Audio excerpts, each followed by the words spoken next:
So here's the Verus. This is the rear diffuser. And these are the suspension cover on the bottom. So anyways, to put the suspension covers on, you actually need the rear diffuser because part of the mount for this is that it mounts to the rear diffuser. So they come with, you know, the suspension covers come with little slots, right? So basically you need to center punch and drill out the diffuser end to connect it to. So it comes with, it's a pretty long slot. That's probably 1.25 inches in length. So you see there, and you see that I'm laying everything on the flat surface in the garage, but I'm actually putting it up on some 2x4s. So that way everything is nice and flat. Because on the bottom here, there's material underneath. So if you don't have the 2x4s, they don't necessarily fit right flat against each other. You can still do it without the 2x4s, but I just put that just for the sake of it. So anyway, so I'm gonna use my center punch and punch about the center of where the two are. Obviously I'm not gonna count this spot here. I'm not gonna count this spot here, so I'm just gonna, from here to the bottom here, I'm gonna find about the just by eyeballing the midway point, center punch them and drill out the holes, drill out 1/4 inch holes, because they basically gonna be using M6 bolts, so 1/4 inch should be enough for M6.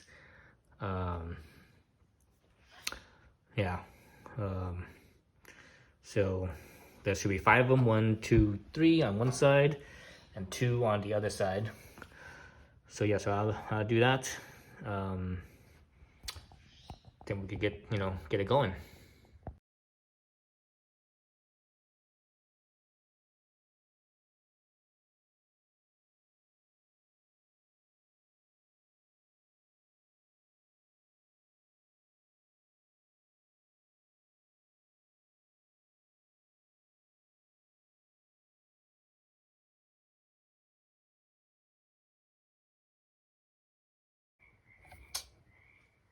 So here's the diffuser, or not the diffuser, the rear suspension cover, the Verus.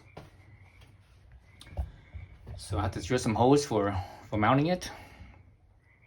Let's see where to drill those holes. I think I have one right here. There should be 5 holes, I believe. There's one right here. I believe those are 3/8. There's one up right here, right behind the brake line. So this is the brake line right here, right? So right behind the brake line right here. I'm gonna be using these two. So that's don't need to do nothing with that. So drill 1 hole, 2 hole. So those are 3/8. The other 2 holes are same thing on this side, right above the brake line. So that's the brake line. So that's right above the brake line. There's a little hole. It's like an oval shaped hole on both sides. This one right there, and I think this one right here, I believe, 3/8.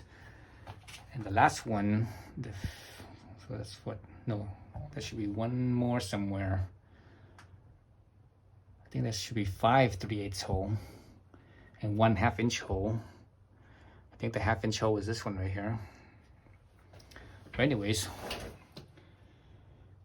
the thing that I have concern about, because I have the bracing, the frame bracing, I'm not sure where exactly this cover, where it lies.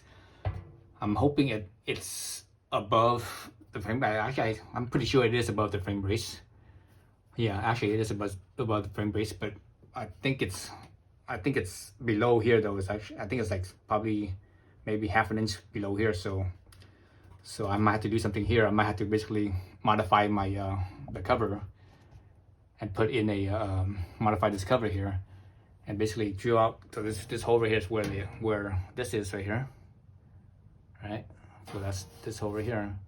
So I might have to basically drill this out bigger, potentially, to clear this, because the space is lower. Then you're like, wait a minute, isn't this like a mounting point? Actually, it's not a mounting point. The reason why they made this big hole is so that way the nut that's here could clear it.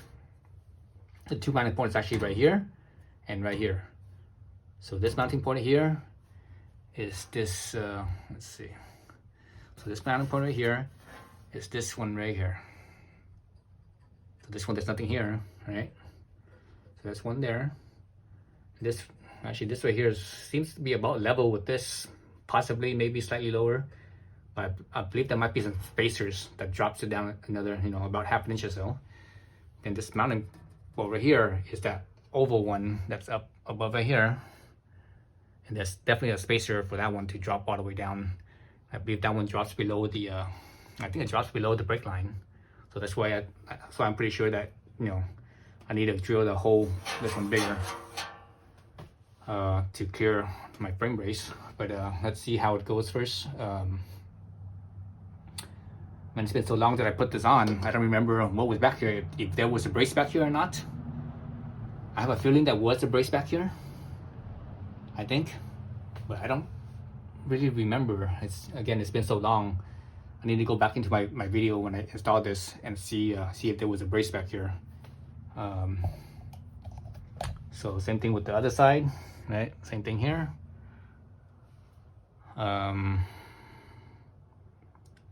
Same thing with this hole right here. This side has it as well. Let's see, right where that is right here. Let's see, where's my hole? My hole is right here. And that's this hole right here.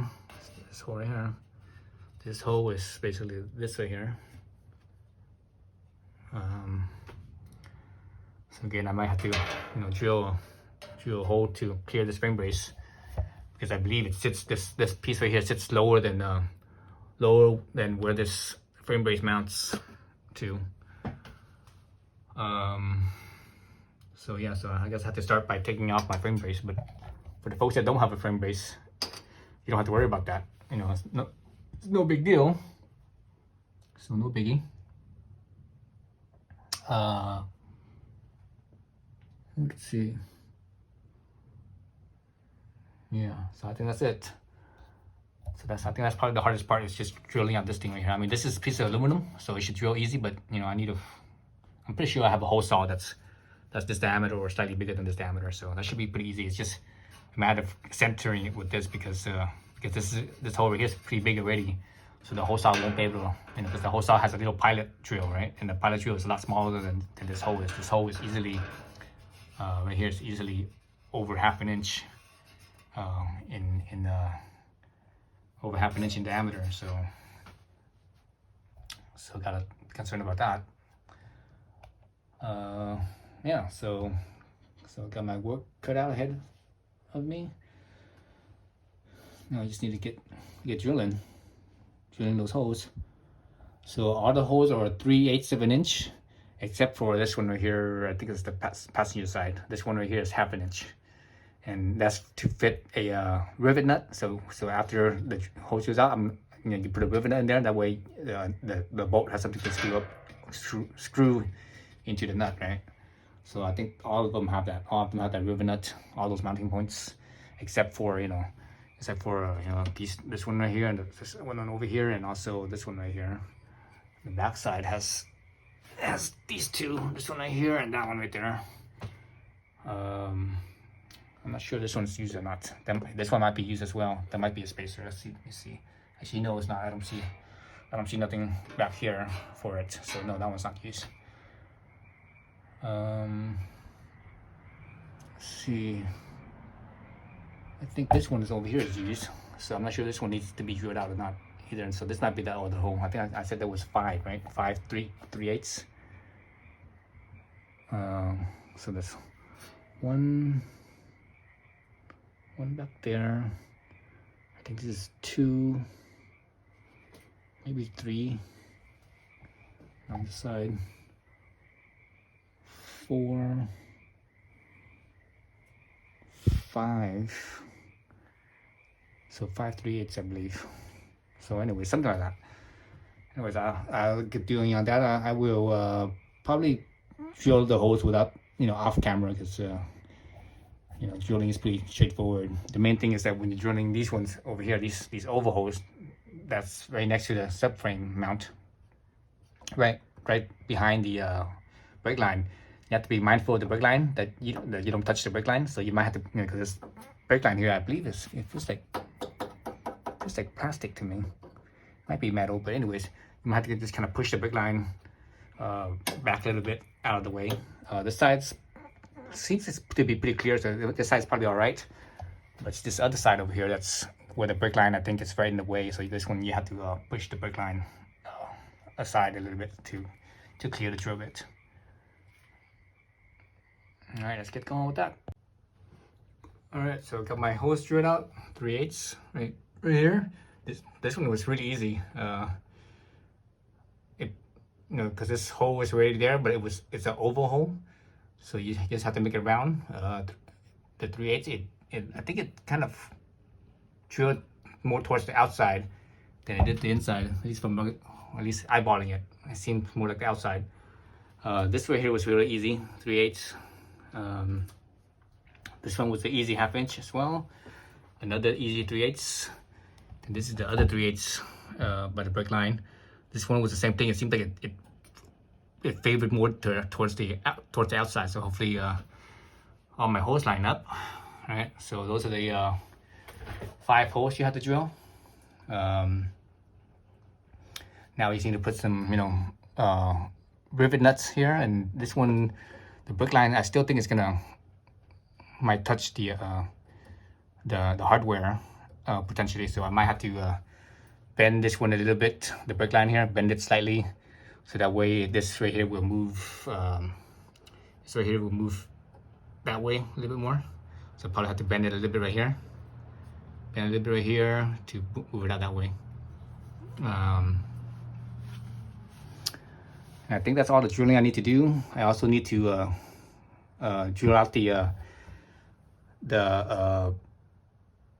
little block off itself, because remember I have my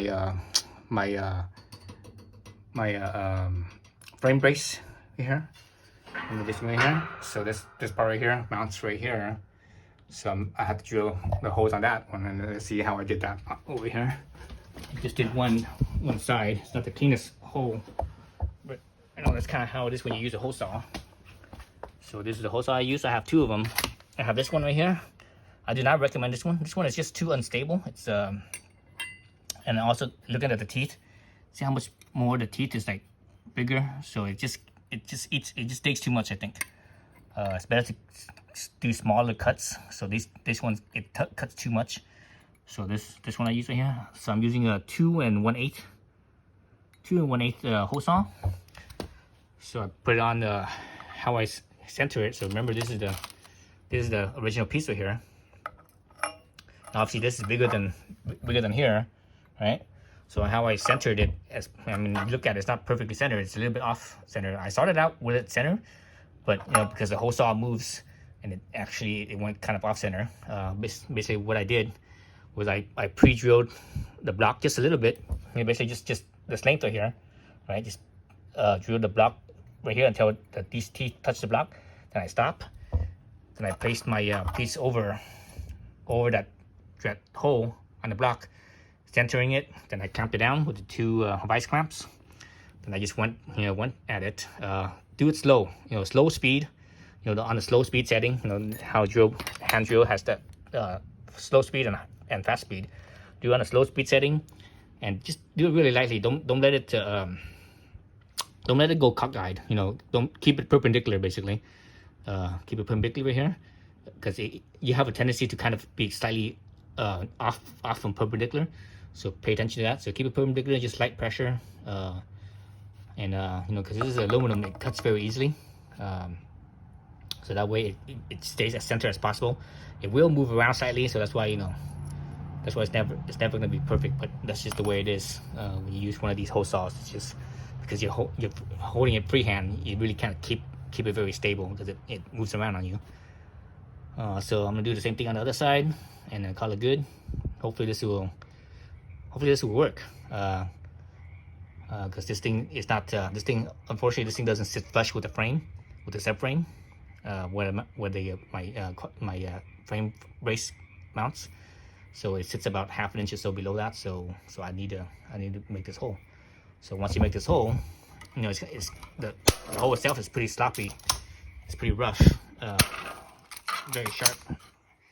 See that? So you have to go in with a half round file and file this so that way it's nice and clean. And after that, it's going to be bare aluminum, which is fine. You could just leave it like that, or you could go in and spray paint this. But also, you should spray paint the holes that you drilled in the frame as well, and the subframe. That way, it prevents that from rusting. This one, it's aluminum, so it's different. It doesn't rust the same.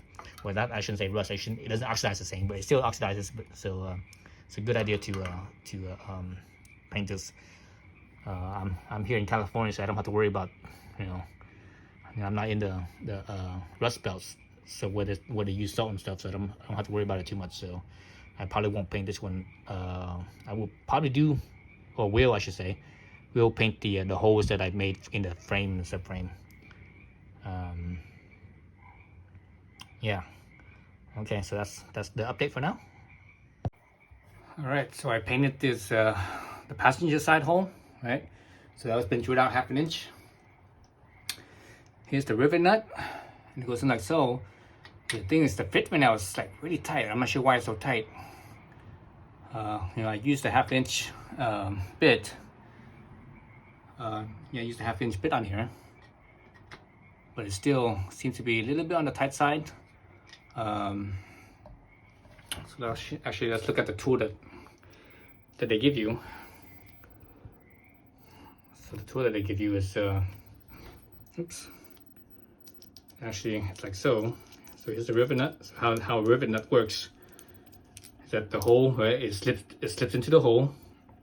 And then as you tighten it, this right here will crush down, and the back side, so the sheet metal is gonna lay against the flange right here. So the back side will expand out, and then that holds onto the sheet metal or the metal. But anyway, so this is what they give you to install it. So there's this nut right here with a serrated nerd side. So you point that towards the rivet, like so. And you're supposed to hold this with a box wrench. Let me see, where's my box wrench? So you're supposed to hold this end here with a box wrench, like so. And they say use a deep socket over here. I guess this deep socket is to push this nut in, right? It's to push that nut in.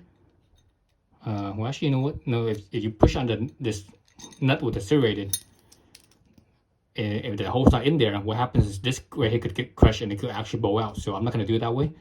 I don't think it's going to work very well. Maybe if the hole was fit with like just right, it would work. But I'm not going to use this. So what I'm going to do instead, because I don't want this rivet nut to expand. I'm just going to do it like this. Then I'll put this up against the hole, and I'm going to hit this nut or this bolt. That way, this barrel, the rivet nut itself doesn't expand, because the threads are actually, see how it's recessed in. So the threads are halfway on this end right over here. See how this rivet nut over here, this part is nerved. The thread is not in that part. The thread is actually in this part where it's solid. You actually see like a little, sort of like a recess dimple right in the middle of this right here. That's that length on this side right here, so where the threads are. So I'm gonna bring it like so that way all the threads are engaged. Then I'm hit this side with a hammer. That way this part of the barrel does not get squeezed and expand. So that's what I'm gonna do with the right in here, and hopefully it works. Right in here like so, and hopefully that works. And I can't hold the camera, and I need several hands, but so I can't do it. So I'm gonna do this off camera. Hopefully it works. All right, so previous clip I didn't was able to get it in there, so I had to file this hole a little bit bigger. I use a round file. This is a round file. This is a fine round file. So it took me, I don't know, 5-10 minutes of filing, slowly going around, test fitting it. I think I'm able to just about squeeze this rivet nut in here. If I wiggle it, I could squeeze it in. So if I hit it with the hammer, for sure it'll go in.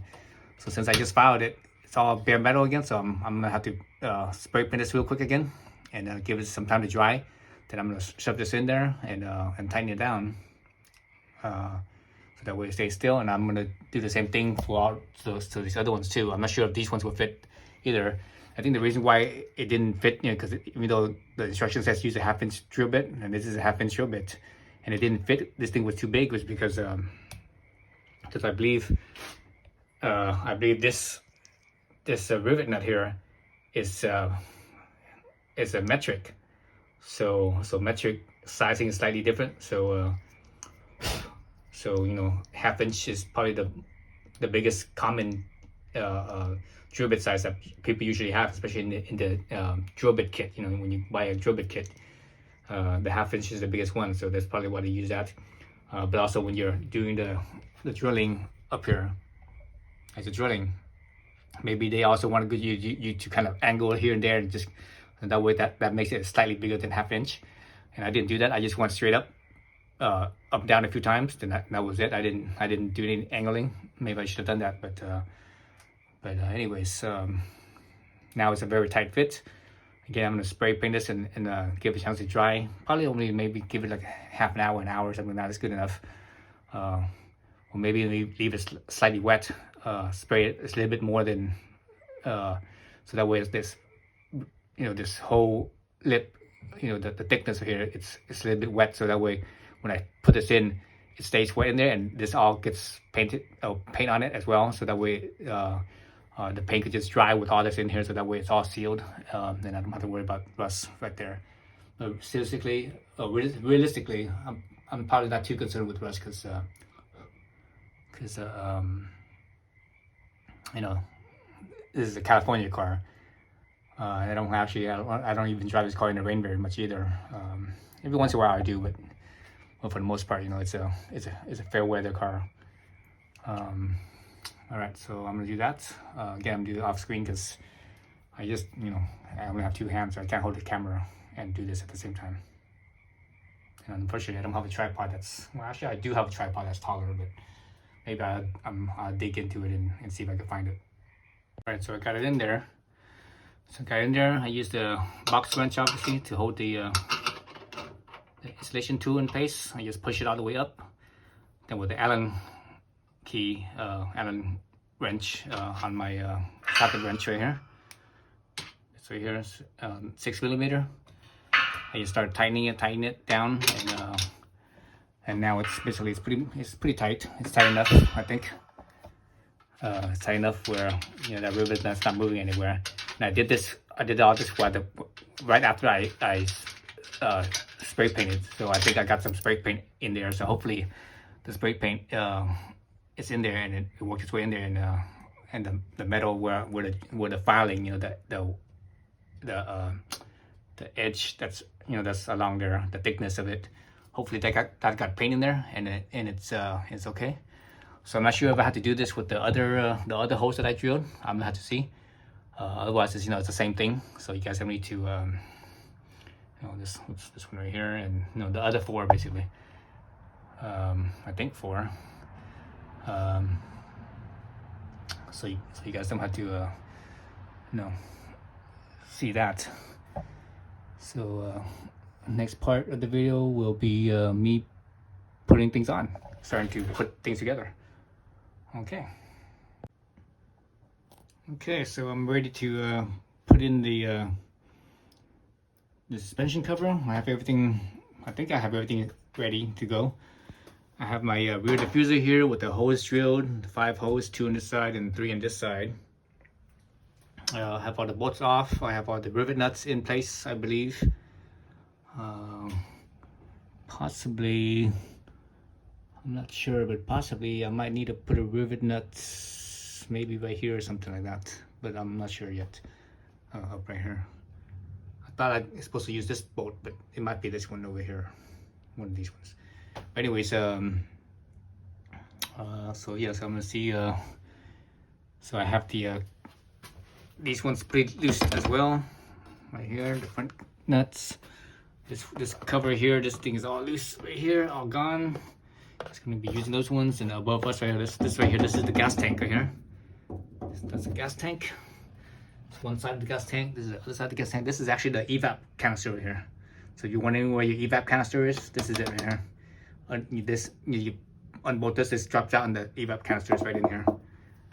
You can actually see the hose, the overflow hole for it. See it right here? That's the for the gas fuel up overflow. That's it right there. You can see it all in there, all the lines and everything. So anyways, so yeah. So I'm gonna place it in there and see what happens. Okay, so I got the passenger side on for the most part. Let me actually talk about the spacers real quick here. So you have these spacers here, right? So there's three sizes. That's the bigger one.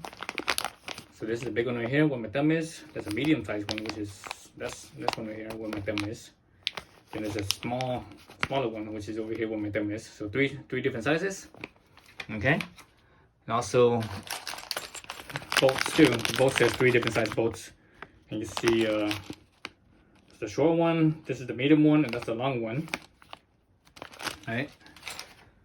Alright, so up here where the brake line is, where that oval hole was, where you had to drill that oval hole, there's a brake line here. And this one was the long bolt with two big spacers. Okay. Over here is the medium bolts, the 2 medium bolts with the medium spacers. At first I tried the smaller spacers, but what happened is the this part right here, you see where the evap canister is right here, the shield cover here, it was actually touching here. So this part actually bowed down a little bit because of, because the spacers here were too short. So I put the medium, I was using the short spacer, so I put the medium spacer so that way it clears that. So that's actually, it doesn't touch anymore, right? So it doesn't touch anymore. So that's good. Over here, I put on the, which spacer did I use?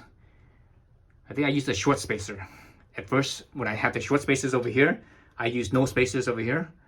But when I put the medium spacers here, I need to use the short spacers here, and I use the medium bolt here. Basically, anytime if you use no no spacers, you could use the short bolt. If you use any spacers, you have to use the medium bolt. And in this case, I only had to use the long bolt because I had to use 2 big spacers. Up here, I used the big spacer. Was it the big spacer or the medium? Let me see. I can't remember. No, it's the medium spacer. Excuse me, the medium spacer. I tried a short one, but it was too short. It hit here. It actually, even right now, it's hitting right here on the frame rail.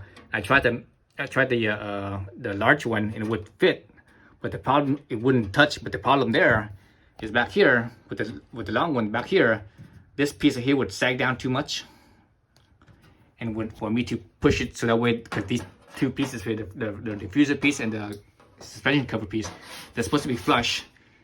If I use the large spacer here and I push it up so that way it's flush, this thing would have too much of a bow right here.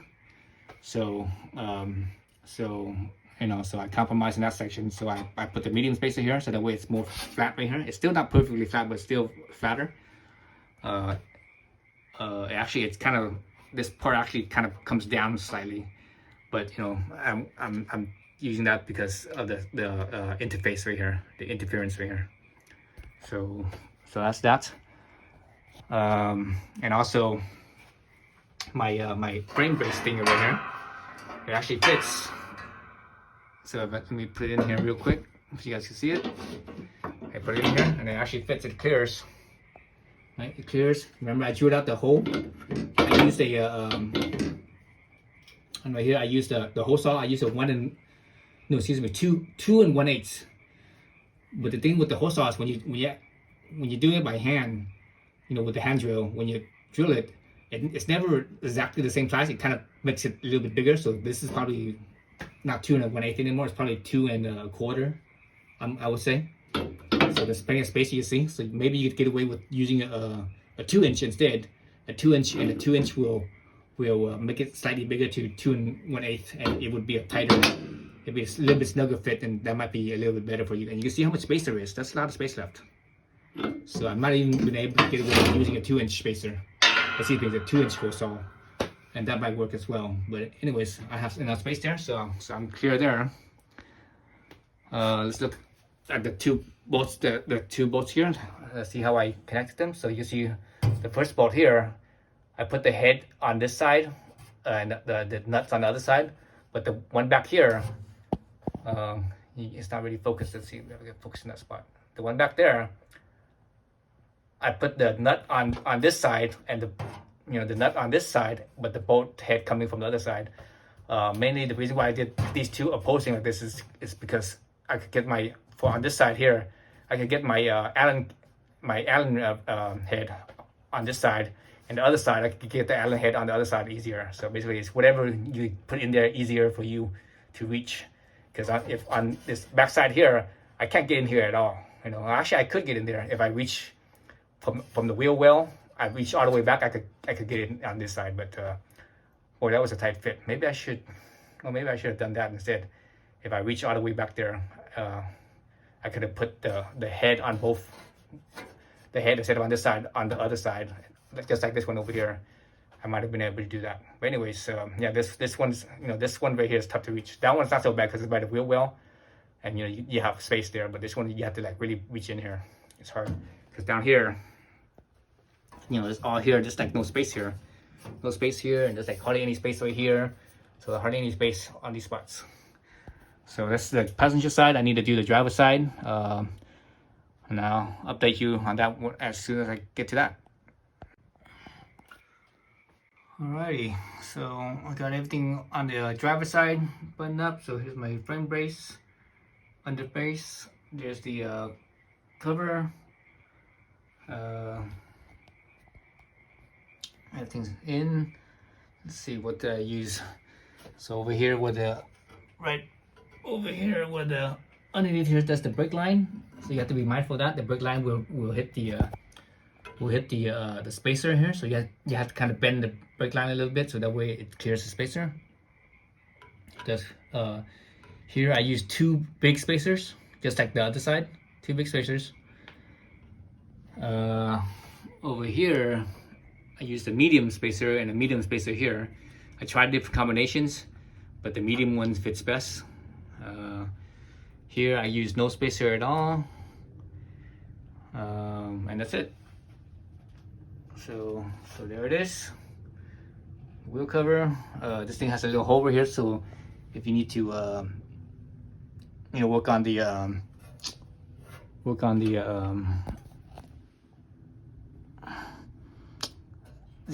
differential, if you need to drain or fill it.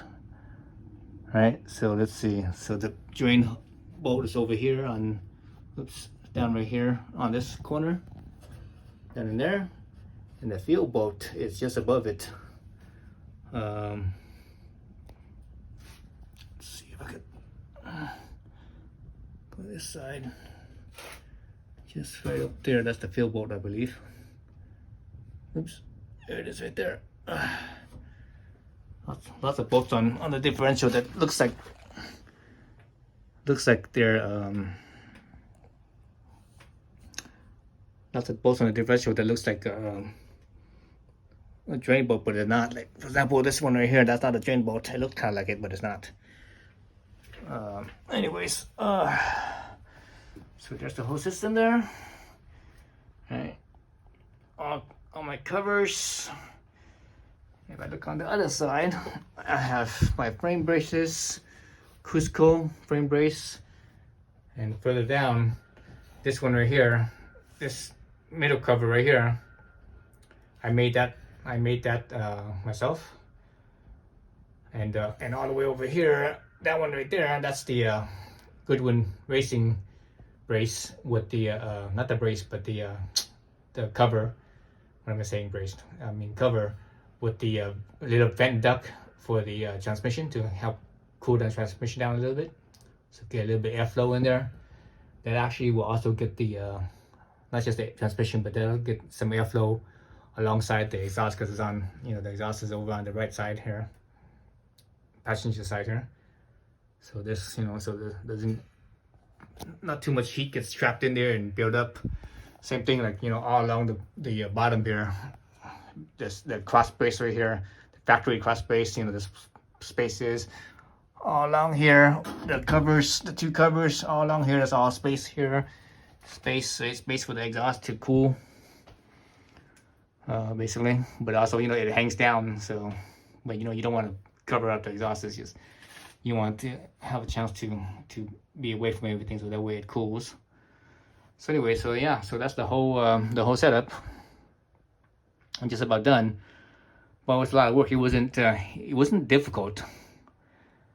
The hardest part to putting these on is just there ain't no space in there. You know, getting your hand in there. Oh my god, some spaces are real tight. So these two side covers here, the best thing to do is, you know, screw these on here. The whatever bolts that's along these two, screw those on. You know, not tight, just enough that maybe one or two more turns, then they become then the nut will stop, and then it starts to become tight. That's about enough. And after that, you could, you know, put on these other bolts and figure out, you know, spacing and such. Then once you figure out all the spacing for these other ones, you know, level this out right here, level out the two pieces. Then you tighten up those bolts up in here. Then you could tighten up all these other bolts. So that's how you do it. Well, that's how I did it. That's how, you know, I figured that's the easiest way, because if you tighten these ones up first, man, there's no way you could reach inside here, inside those bolts. It's just, there's no space. You need to be like, I don't know, maybe like a little 10-year-old or something like that to be able to reach in there and get, you know, otherwise, you know, have some skinny little arms. Otherwise you can't get in there. It's just too tight of space. So yeah, so that's it. I'm done. The only bad thing about these side suspension cover, rear suspension cover, is that if you need to do an alignment, oh man, forget it. You know, you gotta take these things off to do an alignment, because the camber, I think the camber bolt's like right up. Let's see, where's it at? I can't tell. Some of the bolts are like right here. I think there's one right here, and there's another one up over here somewhere. Wherever it's, you know, it's all covered up. You can't reach it. You can't reach the adjustment bolts for the camber and the toe, right? For the camber and toe, you can't reach them. You know, they're all up or along here and somewhere. So yeah, so before you put these things on, make sure your alignment is good, or whatever you need to change, you know, adjust your alignment. You gotta take these things off. But I think, because this is my first time doing this, you know, anytime you do something the first time, it takes a long time because you haven't quite figured it out yet. But once you get everything going, it'll be easier in the future. So at least I know what to expect. You know, I know what order and everything to do, everything in. So it'll probably be a little bit easier. But also, you know, I have you know, I'm in a car pit right now, so I have my car pit. So basically, the car is still sitting on the wheels, on the tires. So so that actually, you know, there's actually less space than say a car lift, where you lift up the car by the, you know, by the where you're supposed to lift it up, the reinforcement pinch weld area, end welds there, actually, not they're not called pinch weld, they're called end welds, there. And the tires will sag down, you know, all the way, and that will actually give you room in the wheel well, so you can actually reach in, and you can reach through right here. Because the way it is with the tires there, you can't reach in there unless you jack the car up. Then you can reach in there, but you know, I guess I could have done that as well. I could have jacked the car up and reached in there, but I was lazy about it. Yeah, no, also one of the reasons why I had to do that is because usually when you jack the car up, you know, things flex a little bit, and when you don't want to unbolt and bolt things up when there's flex in the chassis, in the frame, you know, because when you jack one end up, it does kind of flex the frame a little bit, so things won't sit properly. So that's why I did it like this. But in the future, I'll do a few things a little bit different, just to make it a little bit faster. But anyways, yeah. So thanks for watching. That's it.